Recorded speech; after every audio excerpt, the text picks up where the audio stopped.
आणि त्या पद्धतीने आम्ही कामकाज सुरू केलेलं आहे आणि त्या ठिकाणी महायुती बळकटीनं काम करेल अशा प्रकारची व्यवस्था आम्ही करतो।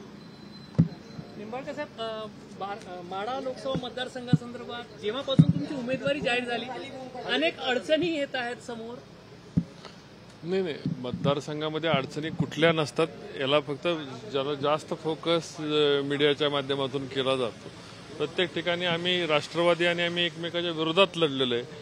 नगरपालिकेपासून विधानसभेच्या निवडणुका सर्व एकमेकाच्या विरोधात झालेल्या आहेत। त्यामुळे त्या ठिकाणच्या नाराजी वरिष्ठ पातळीवर म्हटलं तर खालच्या पातळीवर ते टप्प्याटप्प्याने बैठकीतून चर्चेतून मार्ग काढायचा असाच विषय होत असतो। आणि माढा हा पूर्वी शरद पवार साहेबांनी लढवला असल्यामुळे त्या ठिकाणी साहजिक आहे की राष्ट्रवादीच्या लोकांची आक्रमकता त्याच्यावर जास्त असते आणि पूर्वीच्या यामध्ये एकमेकाच्या विरोधात झालेले संघर्ष एका क्षणामध्ये दूर होत नाहीत, ते टप्प्याटप्प्याने दोन्ही पक्षाचे नेते आदरणीय देवेंद्रजी, आदरणीय अजितदादा दूर करतील अशी मला अपेक्षा आहे। धैर्यसिंह मोहिते पाटील जे आहेत ते शरद पवार साहेबांसोबत जाण्याचा त्यांचा हे लवकरच पक्षप्रवेश होणार आहे, त्यामुळे मोहिते पाटील घराण्यातूनही एक विरोध तुमच्याबद्दल होता। कोणीतरी विरोधात उभं राहतं, पण या ठिकाणी निवडणूक ही देशामध्ये राहुल गांधी पंतप्रधान बनणार का आदरणीय नरेंद्र मोदी पंतप्रधान बनणार आहे, ही निवडणूक माढ्यापुरती मर्यादित नसून देशाचं धोरण आणि देशाचं राजकारण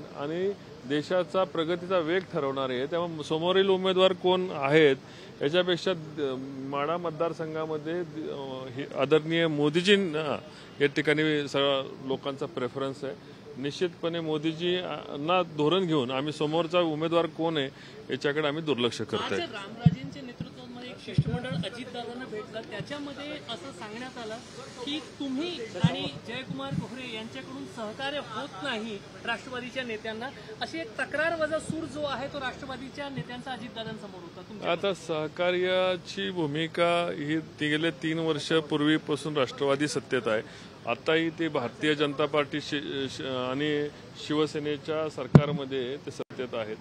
त्यामुळे जे ते पक्ष आपापल्या लोकांना सहकार्य करतात, आम्ही कुठलं काउंटर सहकार्य त्या ठिकाणी करण्याची अपेक्षाच नव्हती। आणि या ठिकाणी फक्त आता निवडणुकीचा विषय, महायुतीचा धोरण पाळा हाच त्या ठिकाणचा विषय होता।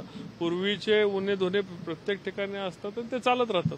माढ्यात रामराजे जर मदत करणार नसेल तर या सुनेत्रा पवारांना तुम्ही मदत करणार अशी ठोस भूमिका घेतल्याची चर्चा सध्या आहे। अशा प्रकारची आता कुठलीही चर्चा नाही। निश्चितपणे आमदार राहुल कुल आणि आम्ही खूप जवळचे मित्र आहेत आणि माढामध्ये राष्ट्रवादी काँग्रेसने मदत करावी ही त्यांची प्रमुख भूमिका आहे आणि त्यांचं आणि त्या संदर्भामध्ये माननीय अजितदादा आणि मान्य देवेंद्रजींचं आता व्यवस्थित डिस्कशन झालेलं आहे। अशी कुठलीही आम्ही करणार नाही, आम्ही हे करणार नाही अशी कुठेही भूमिका राहुलदादांनी घेतलेली नाही।